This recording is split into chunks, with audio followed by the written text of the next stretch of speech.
حضرت مفتی صاحب کیا ہم غائبانہ نماز جنازہ پڑھ سکتے ہیں؟ غائبانہ نماز جنازہ امت کا نبی پڑھتا ہے. کیوں کہ نبی جب جنازہ پڑھے تو اس کے سامنے فرشتے میت حاضر کر دیتے ہیں. جیسے اسیحمہ تابعی کا جنازہ حضور پاک نے پڑھا. اسیحمہ نام ہے شاہ نجاشی کا. جو نجاشی تھا نا حبشہ کا سربراہ، وہ تابعی ہے کیونکہ حضرت جعفر طیار کے ہاتھ پر مومن ہوا ہے. حضور پاک کی اس نے زیارت نہیں کی تھی. یہ حبشہ جس کو آج کل ہم گوگل دنیا کا میپ اٹھائیں نا نقشے پہ، اتھوپیا کہتے ہیں، اتھوپیا کا سربراہ ہے. تو اس کا جنازہ حبشہ میں تھا، حضور مدینہ میں تھے. آپ علیہ السلام نے جنازہ پڑھا تو صحابہ کہتے ہیں ہم اپنے سامنے گویا جنازہ دیکھ رہے تھے. تو غائبانہ نہ تو نہ ہوا، نہ تو حاضرانہ ہوا. تو وقت کا نبی پڑھتا ہے، اس لیے وقت کے نبی کا کام ہے. آپ کے اور میرا کام غائبانہ نماز جنازہ کا نہیں ہے. آپ کا اور میرا کام جو ہے وہ غائبانہ نماز جنازہ کے بجائے اگر جنازہ ہو گیا تو ہم اس کے لیے اصالِ ثواب کریں، اس کے لیے پڑھ کے بخشیں، تاکہ ہمارے لیے بھی بہتر ہو اور ان کے لیے بھی آخرت کا معاملہ بہتر ہو. مفتی صاحب، ایک شخص نے کہا کہ حضرت مولانا ادریس کاندھلوی رحمۃ اللہ علیہ عقیدہ حیات النبی کے بارے میں کیا فرماتے تھے، وہ قائل تھے یا نہیں؟ مولانا ادریس کاندھلوی رحمۃ اللہ علیہ کتاب ہے سیرت المصطفیٰ، اس کے تیسرے حصے میں حضرت فرماتے ہیں ہمارا عقیدہ یہ ہے کہ انبیاء کرام وفات کے بعد اپنی قبروں میں زندہ ہے اور نماز و عبادت میں مشغول ہے. حضرت کا عقیدہ اور نظریہ ہے. سیرت المصطفیٰ حضرت کی اپنی کتاب ہے، اس کو دیکھ لیا جائے. مسجدوں سے بچوں کو بھگانا کیسا ہے؟ ایسا بچہ جو مسجد میں پیشاب کر دیتا ہے اس کو نہ آنے دیں. لیکن اگر وہ بچہ 4 سال کا ہے یا اتنی عمر ہے کہ وہ معاملات کو سمجھتا ہے تو والد کو چاہیے اپنے بچے کو اپنے ساتھ مسجد لائے، تاکہ وہ آج دیکھے سمجھے اب ابا پڑھ رہا ہے، کل میں نماز پڑھوں گا. ہمارے والد محترم کی قبر پہ اللہ کروڑوں اربوں رحمتیں نازل فرمائے، انہوں نے ہمیں مسجد کی عادت ڈالی ہے.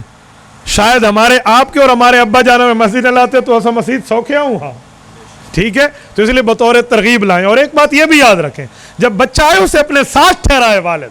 آپ پچھلی لائن میں ٹھہرائیں گے وہ خوب گڑدانگ مچے سی، اس کو جب آپ اپنے ساتھ ٹھہرائیں گے نا پھر اس میں شور شرابہ نہیں کرنا. ہمارے والے کیا کہتے ہیں، مسجد پیچھے چھوڑ دیتے ہیں، جاؤ کرکٹ کا گراؤنڈ ہے. یہ تھوڑی ہے بھائی، اپنے ساتھ نماز میں ٹھہراؤ. کوئی ہاتھ پاؤں اس کا پکڑے رکھو تھوڑا بہت ادھر ادھر میں، اس سے نماز خراب نہیں ہوتی. کوئی درمیان میں ہر وقت تو آپ نہیں پکڑیں گے، تھوڑا متوجہ کر لیں گے تو اس سے نماز بھی ٹھیک ہوگی اور اس کو ترغیب بھی ہوگی نماز کی.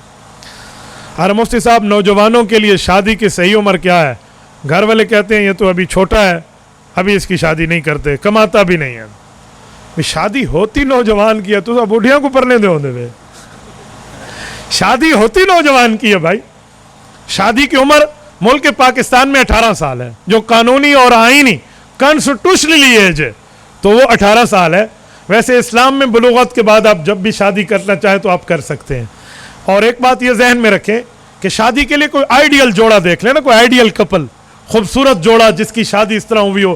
کائنات کا سب سے حسین جوڑا میرے نبی پاک کے والدین کا جوڑا ہے، حضرت رسول اللہ کی امی اور حضرت رسول اللہ کے ابا جان کا. آپ کو پتہ ہے ان کی کتنی عمر میں شادی ہوئی ہے؟ حضرت عبداللہ کی عمر 18 سال، حضرت آمنہ کی عمر 17 سال تھی. 18 اور 17. ایک اور مقدس جوڑا بھی دکھاؤں، وہ کیا ہے؟ حضرت رسول اللہ صلی اللہ علیہ وسلم کی بیٹیاں اور رسول اللہ کے داماد. حضرت زینب یہ عمر 16-17 سال ہے، حضرت ابوالعاص سے شادی ہوئی. حضرت رقیہ اور ام کلثوم بھی اسی کے لگ بھگ عمر ہے، حضرت عثمان سے شادی ہے. اور حضرت اماں فاطمۃ الزہرا سلام اللہ علیہا، ان کی عمر مبارک 15 سال ہے. حضرت علی المرتضیٰ کی بڑھ سے بڑھ ہو تو 19 سال ہے، شادی ہوئی ہے. آپ اس سے بڑا جوڑا اور کہاں سے مانگیں گے مجھ سے؟ تو شادی بچپنے میں کر لیں، اسی عمر میں کر لیں، تاکہ بچی بھی اگر بلوغت کی آنکھ کھولنے کے بعد اگر حیا کا میدان رکھے تو اپنے خاوند کے گھر رکھے. تو اس میں صحت بھی محفوظ ہوگی اور عزت بھی محفوظ ہوگی. ورنہ آپ کہیں گے چھوٹا ہے، ہاں یہ لکھنا بھی چھوٹا ہے. میں کہتا ہوں وہ چھوٹا نہیں ہے، غضب کا ٹوٹا ہے. ہمارے پاس کارگزاریاں آتی رہتی ہیں، مولوی سب کا سانجا ہوتا ہے، ہم سے نہ کھلواؤ. اس لیے بہتر ہے کہ اس عمر میں شادی کرا لیں. اور باقی کماتا نہیں ہے یار، کمائے جو وہ 60 سال تک نہ کمائے تو اس کا کیا مانے؟ شادی بھی نہیں کرنی یار. ایک روٹی گھر میں پک سکتی ہے تو 2 اور نہیں پک سکتے؟ کیا کمانے کی بات؟ عورت آتی ہے تو اپنی رزق ہے. اوہ کیا بات ہے حضرت، دیکھ لیں، عورت آتی ہے تو رزق اپنے ساتھ لاتی ہے. انہوں نے صرف سوال نہیں لکھا ہے، اپنے پاس جواب بھی رکھتے ہیں ماشاءاللہ. تو اپنا رزق وہ ساتھ لاتی ہے. ٹھیک ہے نا، اللہ آپ کو خوش رکھے.